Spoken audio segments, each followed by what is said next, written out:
Hey guys, how's it going? Welcome to my video. All right, guys. Just want to give you guys a quick fix on an issue that I had the other day.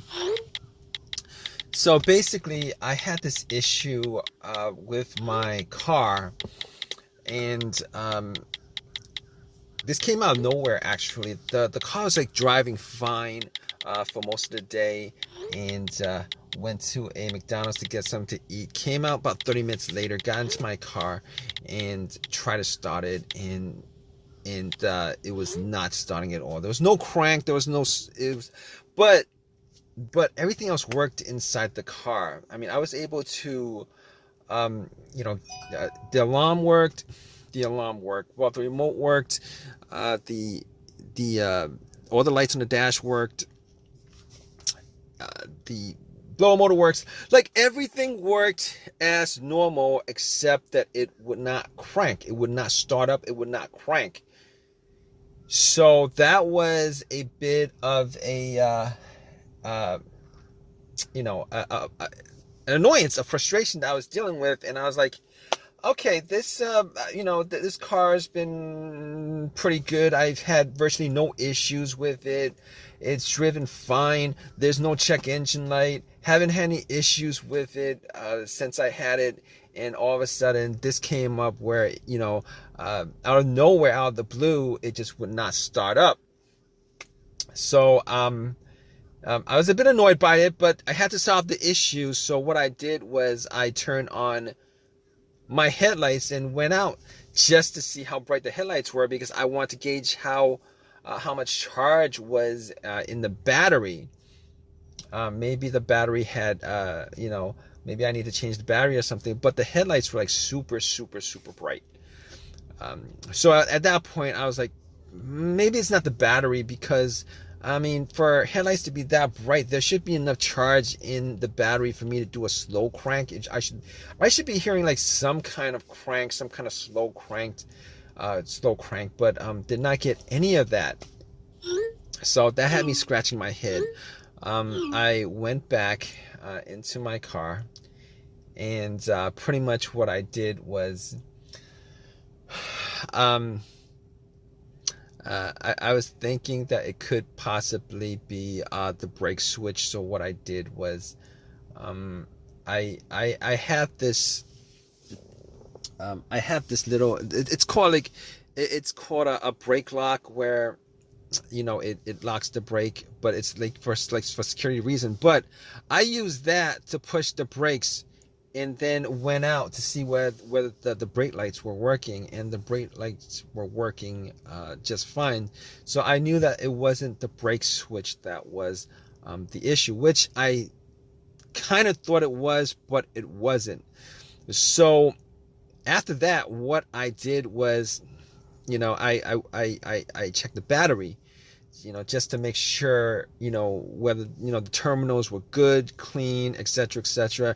Now, what I did notice was that the terminals were a little bit corroded. There was some white bluish stuff on there. So I had my Coke that I got from McDonald's, poured the Coke on the terminals, and had some napkins to clean it up.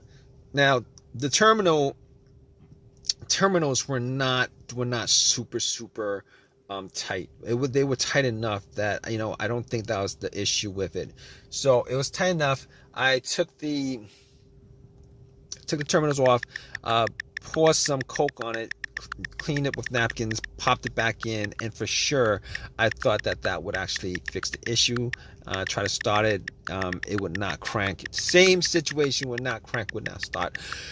So outside of that, I was like, okay, let's check the ground wire. The main ground wire, if you guys don't know, is the negative cable. Normally it hooks up to the frame of the car. So I was looking at the ground wire just to see whether there was any kind of just to see whether it was corroded, disconnected, rusted, or anything like that.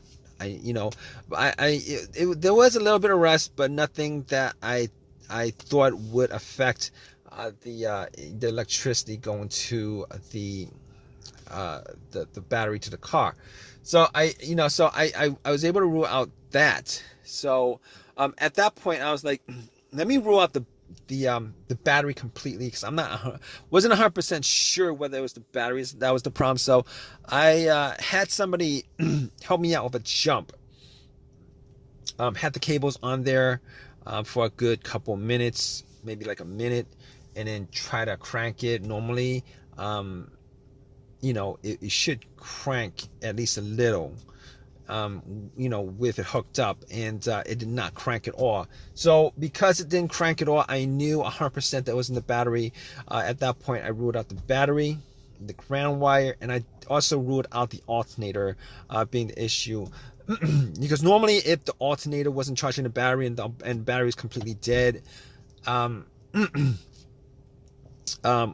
the test for the alternator is if you put wires to the terminals, it should jump the alternator and then have and then it should at least crank up. And once you take the cables off, the car would die. So at that point, I could rule out the alternator. I could rule out all those things at that point. So basically, what I did was I got back to my car and I'm like, I was still hoping that there was a really simple fix to the problem. So basically at that point, I was thinking to myself, okay, I have an OBD2 reader, a $19 OBD2 reader that I got from Walmart. And seeing as how there's no check engine lights on the dash, I thought to myself, I mean, there's a chance that it could possibly be something, but that might bring a code up that's pending, that's not in the system. So what I did was I hooked the OBD2 up and made sure that it actually went through and scanned the whole entire ECU, which it did. It scanned the whole entire ECU. No codes popped up, no pending codes, nothing at all. And at that point, I was ruling, as many things out as I could. And at that point, I ruled that out. Okay. So, after that, I was thinking to myself, there's a couple other things it could be. It could be possibly be the, fuses or the relays. All right. So I got to the box where the fuses and relays are and checked out all the fuses just to make sure that there were no blown fuses or anything like that. And checked out to see whether there was any kind of brownish tint on any of the top of the fuses. There was none. Didn't smell anything that was burnt.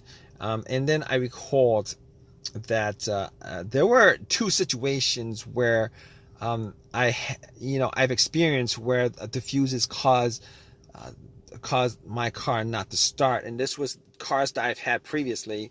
One of those situations was, the car that I had, there was no power at all to the car, nothing was on, etc., etc. And in that situation, it turned out to be the main fuse that was blown. It was the main fuse that was blown. But once I swapped that out, it actually fixed everything. But that's not this situation here, because I was getting power to everything else except it wouldn't crank. It wouldn't start, it wouldn't crank. So that wasn't the situation. The other situation where where there was a fuse issue that caused no start was the car would crank but it wouldn't turn over. It would crank but it wouldn't turn over, and that fuse turned out to be either the CPU, the fuse to the CPU, or the fuse to the fuel pump. Now that unfortunately wasn't the quick fix for this car, because there's no cranking. This car is not cranking. It's not cranking at all. So that wasn't the problem. At that point, I was thinking to myself, all right, we've eliminated a lot of things. Let's go with the next most obvious thing, which is the relays. And I actually thought it may have been a relay that would be causing the issue. So basically what I did was I swapped out one of the relays for the other relay and try to start the car up. And unfortunately, it wasn't an easy fix because it didn't start up. It was the same situation. It would not crank, would not start. And at that point, I knew that it wasn't the relay that was the cause of this issue. So basically, at that point, I thought to myself, okay, it was probably a couple of things. Could be the key fob or the starter. Now, I didn't think it was the starter because I had the starter changed up about a year and a half ago. Kind of pretty much had the same, all the same symptoms that I had with this situation, but seeing as how the starter was a year and a half ago that was changed out, and probably put in maybe like 15,000 miles on the car. It wasn't the first thing that popped up, and it wasn't the second thing that popped up. It was, so I pretty much eliminated to the starter, had the car towed back to my house, and once I got there, I redid all the I pretty much redid all the went through everything, the fuses, the relays again, double checked the battery, charged it up overnight, etc., etc. None of that was the issue. So at that point, I thought it was, it was probably the starter. So I got to the starter and did a direct jolt to it, where I actually put the positive of the battery, got another wire, put a positive of the battery to the, and try to jump the starter, and the starter was completely dead, would not jump. At that point, I knew like 99% was the starter. Took it out, went to AutoZone, had them tested it, and it was definitely the starter that was the problem. And because the starter was warranted had a lifetime warranty on it, got another free starter, popped it in, and it worked. And it's been working ever since. So if you guys are stuck in this situation where you guys are looking for a fix for it, there's a good chance that probably one of the things that I went through in this video could possibly fix your situation. Hopefully it's not the starter where you're stranded until you get the starter changed up. Anyway, if this has helped you guys out anyway, please leave give me a positive feedback. Please subscribe. Please comment if you guys have any comment on this video. All right, guys, take care.